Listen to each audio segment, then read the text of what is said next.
जय माता रानी। दोस्तों, आप सभी को आने वाले नवरात्रि की बहुत बहुत शुभकामनाएं। इस बार माता रानी सभी की झोलियां खुशियों से भरकर जाएं और सभी को उनकी कृपा प्राप्त हो। लेकिन माता रानी के नाम का एक बार जयकारा जरूर लगा दीजिए। दोस्तों, आज मैं आपको नवरात्रि व्रत की पूजा विधि करके दिखाने वाली हूँ। मैंने एक चौकी ले ली और चौकी पर पीला आसन पहले ही दे दिया और उसके ऊपर मैंने एक लाल आसन दे दिया, क्योंकि हमें लाल आसन पर ही माता रानी को विराजमान करना है। अब कलश स्थापना के लिए यहाँ रख दिए थोड़े चावल और इस पे बना लेंगे अष्टदल कमल। अब ले लेंगे हम एक कलश, और कलश चाहे आप मिट्टी का ले लें, पीतल का ले लें, तांबे का ले लें। तो मेरा ये पीतल का कलश है और इस पे मैंने एक स्वास्तिक बना लिया है। इसके कंठ में पहले ही मैंने कलावा बांध दिया है और इस पे स्वास्तिक भी पहले ही बना लिया। अब हम इसको कंठ तक भर देंगे जल से। जब आप कलश को जल से भरें तो इसमें गंगा जल थोड़ा ज़रूर मिला लें। मैंने इसमें पहले ही गंगा जल अपने जल में मिलाकर रख लिया था, तो इसलिए मैं अलग से आपको नहीं दिखा रही हूँ। अब हमने कलश में डालने के लिए एक सिक्का, हल्दी की गांठ, लौंग, सुपारी ले लिए। लोटे में ये पांचों चीज़ें डालने के बाद अब हम इसके ऊपर रख देंगे एक मिट्टी का पात्र। इस प्लेट को भी चावल से भर देंगे। अब हम कलश में आम के 5 पल्लव लगाएंगे। आम के पल्लव आपको मिलते हैं तो ठीक है, नहीं मिलते हैं तो यहाँ पर आप अशोक के भी पत्ते ले सकते हैं। और इसी कलश के ऊपर हमने रख दी एक कटोरी। अब हमने ले लिया नारियल और नारियल को हम कलावा से अच्छे से लिपेट लेंगे। अब हमने ले ली एक चुंदरी और चुंदरी से नारियल को अच्छे से लिपेट लेंगे। अब हम इसके ऊपर नारियल को रख देंगे। नारियल को कलश के ऊपर खड़ा नहीं रखना चाहिए, तो नारियल को इस तरीके से लिटा के और माता रानी की तरफ नारियल का मुंह करके तभी नारियल को हमें कलश के ऊपर रखना चाहिए। अब हमने गणेश भगवान को विराजमान कर दिया मंदिर में। माता रानी को उड़ा देते हैं चुंदरी।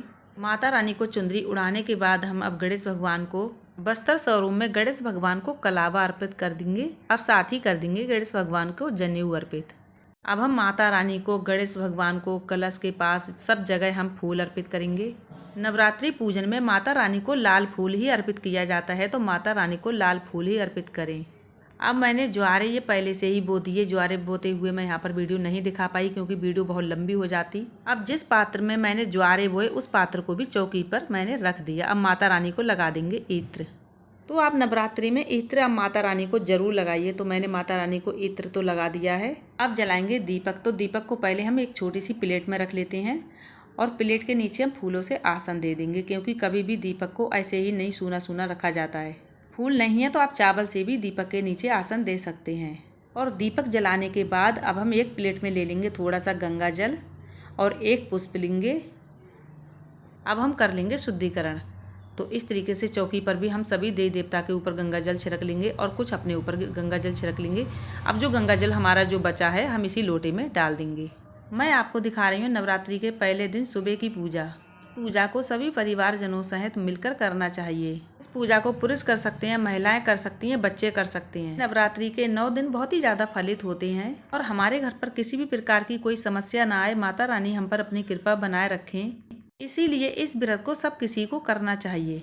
अब हम रोली से सबको टीका कर देंगे। सबसे पहले गणेश भगवान को करेंगे, माता रानी को, कलश को, द्वारे को भी टीका लगाएंगे और हमने जो दीपक जलाया है उसको भी हम टीका लगाएंगे। हमारे मंदिर में जितने भी देवी देवता हैं उन सभी को हम टीका लगाएंगे। टीका लगाने के बाद जो हमारे हाथ में कुमकुम बच जाता है उसको हम अपनी मांग में लगा लेंगे। अब हम माता रानी को कुछ दक्षिणा समर्पित कर देंगे।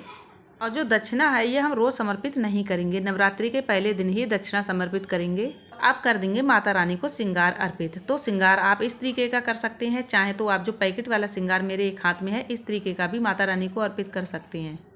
जो भी श्रृंगार आपके पास हो माता रानी को वो श्रृंगार आप अर्पित कर सकते हैं। ये श्रृंगार अगर आप अर्पित करेंगे तो ये आप खुद भी लगा सकते हैं। तो मैं माता रानी को सिंदूर लगा देती हूँ। तो ये इस उंगली से हम माता रानी को सिंदूर का टीका लगा देंगे। माता रानी को हमने सिंदूर अर्पित कर दिया। अब इसी सिंदूर को हम माता रानी से बाद में मांगेंगे अपने सुहाग के लिए।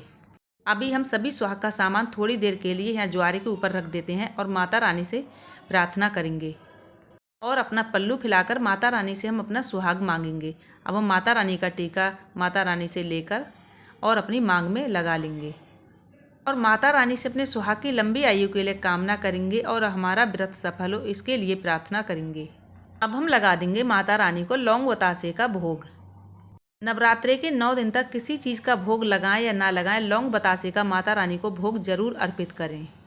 इसके बाद आप माता रानी को कोई भी ड्राई फ्रूट, काजू, बादाम, किशमिश, छुआरे कुछ भी अर्पित कर सकते हैं। सेब, केला जिसका भी आप भोग लगाना चाहें उसका भोग लगा सकते हैं, लेकिन पूरे नवरात्रि के 9 दिनों तक माता रानी को लौंग बतासे का भोग जरूर लगाएं।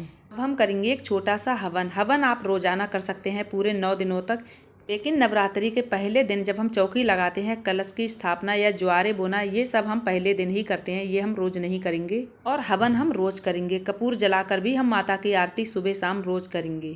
हवन करने के लिए हमें गाय का गोबर का एक कंडा चाहिए और हमें कुछ कपूर की टिक्की चाहिए और एक मिट्टी का पात्र चाहिए।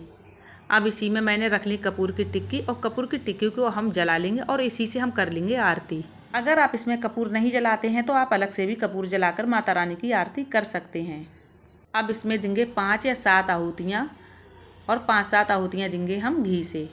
इसी तरीके से नवरात्रि में पूरे 9 दिनों तक माता रानी की पूजा आराधना करेंगे और यहाँ से हम भोग भी उठा लेंगे और ये जो हम हवन कर रहे हैं ये सामग्री भी हमारी जो जल जाएगी इसको हटा लेंगे, लेकिन हमें कलश को बिल्कुल भी नहीं हिलाना डुलाना है, ना ही हमें ज्वारे को, ना ही माता रानी की तस्वीर को। बाकी जो भी भोग हम अर्पित करेंगे माता रानी के लिए वो सभी हम हटा सकते हैं, लेकिन हम यहाँ से ये सामान को, कलश को या ज्वारे को, इनको बिल्कुल भी यहाँ से नहीं हिलाए डुलाएंगे। अब मैंने जो सुहाग का सामान अर्पित किया वो मैं वहाँ से हटा लेती हूँ। जो पैकेट वाला माता रानी को मैंने अर्पित किया उसको नहीं हटाऊंगी। अब हम रख देंगे माता रानी के पास बतासे भोग प्रसाद। हम जो भी माता रानी के पास भोग प्रसाद रखेंगे तो जल्दी से नहीं हटाएंगे, कुछ देर के बाद हम जो भी भोग प्रसाद है वो सब हटा लेंगे और दोबारा से जब अगला दिन आएगा तो माता रानी को फिर से भोग प्रसाद नए तरीके से यहाँ पर हम रखेंगे। माता रानी के आसपास चाहें तो आप डेकोरेशन भी कर सकते हैं, फूलों से सजा सकते हैं। आपके पास जो सामान उपलब्ध हो उस चीज़ों से आप माता रानी के पास डेकोरेशन कर सकते हैं। अब हम माता रानी से हाथ जोड़कर प्रार्थना करेंगे कि हे माता रानी, नवरात्रि का पहला दिन है, मेरे व्रत को बहुत अच्छे से सफल कीजिए और मुझसे पूरे 9 दिनों तक कोई भी ऐसी भूल ना हो। माता रानी मुझ पर कृपा कीजिए। अब हम माता रानी का नाम सिमरण करते हुए जल को इस तरीके से माता रानी के पास अर्पित कर देंगे। अब गा लेंगे माता रानी की जो भी आरती आती हो उसको।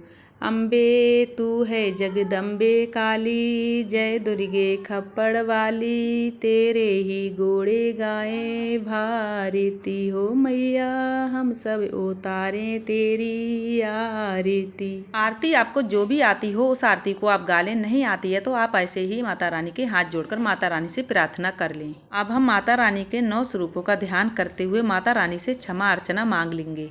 अगर आपके पास इन सभी चीज़ों में से कोई भी चीज़ें नहीं हैं तब भी आप माता रानी की पूजा कर सकते हैं, लेकिन सबसे ज़्यादा माता रानी की पूजा में भोग प्रसाद में खास होता है तो वो होते हैं लौंग बतासे। पूरे 9 दिनों तक माता रानी को लौंग बतासे का भोग जरूर लगाना चाहिए। सबसे ज़्यादा विशेषकर जरूरी होता है नवरात्रि पूजन में कलश स्थापना और ज्वारे को हम इसलिए बोते हैं, ज्वारे बोने से ऐसी मान्यता है कि हमारी खेती भी हरी भरी रहती है और हमारा घर भी हरा भरा रहता है। और ज्वारे जब सृष्टि का निर्माण हुआ था तो सबसे पहली खेती ज्वारे की ही हुई थी, इसीलिए ज्वारे को बहुत ही ज्यादा शुभ मानते हैं और सभी शुभ कार्यों में ज्वारे को शामिल भी किया जाता है।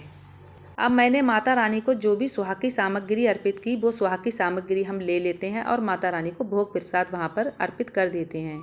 इसी प्रकार से नवरात्रि व्रत पूजा मेरी संपन्न हुई। उम्मीद करती हूँ कि दोस्तों आपको पूजा जरूर पसंद आई होगी। पसंद आई हो तो कमेंट बॉक्स में जय माता दी लिखना मत भूलिएगा।